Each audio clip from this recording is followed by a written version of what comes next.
I want to show you an example of something. You asked me about what about women who had many men, and then you specifically brought up Cleopatra, and I spoke to you about how she lost her kingdom because of that. You can't find no other woman after her who have had many men and who was great. I'm gonna have to look into that. I have. So that's why I'm having this debate with you. That's why I'm having it. That's why I'm having this. You can't no other. That's why even the Queen of England, she died and ruled for many years, had one husband. That we know of. But listen, we know of. that's what I'm gonna tell you something about a woman. You won't know nothing else about a woman but what you know of. But everything about a bitch in a hoe, you're gonna know everything about her. Not about a woman. A woman is always gonna be secretive and gonna be reign anonymous.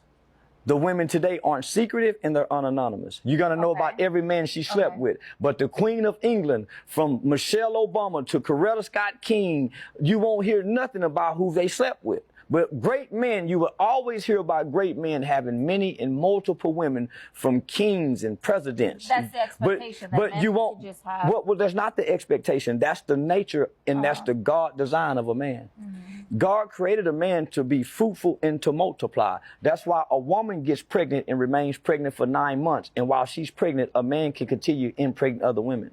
She can only get pregnant one time. So it's not designed for her to be with multiple men. Right. No, that's...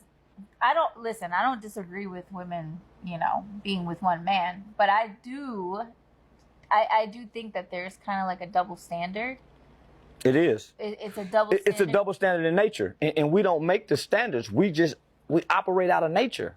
We're humans. We don't get to make the standards of nature. Nature says man is more dominant than woman. Man is physically more stronger than woman. You can't deny Physically, that. not mentally. And mentally. No, they're not. Depends on who you're asking. Okay. Well, you go to war then. That's not. That's physical. That's mental. Okay, yeah. Because war is not mental. War, you stand in the woods. War is not physical because you don't really get to see your opponent. You guys are shooting from over here.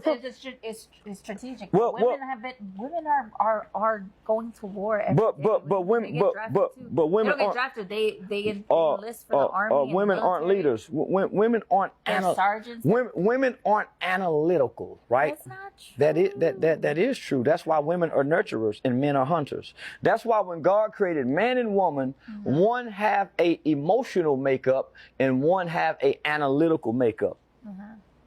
Okay. Because when you ask a man, hey, how do you feel about this? What is he going to do? If you ask a man, how did he feel? He's going to tell you what he thinks.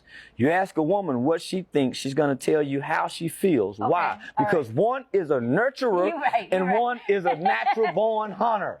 So one is a thinker, an analytic. He's strategic. A woman feels. But and you can't lead with feelings. Listen, don't you think that you need both in every situation? A man can't be a man in his feelings. I'm not saying that. Oh, okay. I'm talking about like there's people that think that there's no place for women in certain industries. It's not. Like what? It's not. Like what? It shouldn't be no woman president. It shouldn't Why? be because women aren't designed to lead. That's not true. That is true. Okay, so but we can push men forward and motivate them to be better, but we can't. But encouraging and motivating aren't leading.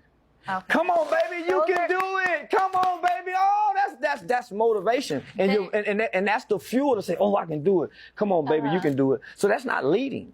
Okay. That's inspiring, motivating. That's what your mother does. Your father comes home and lead.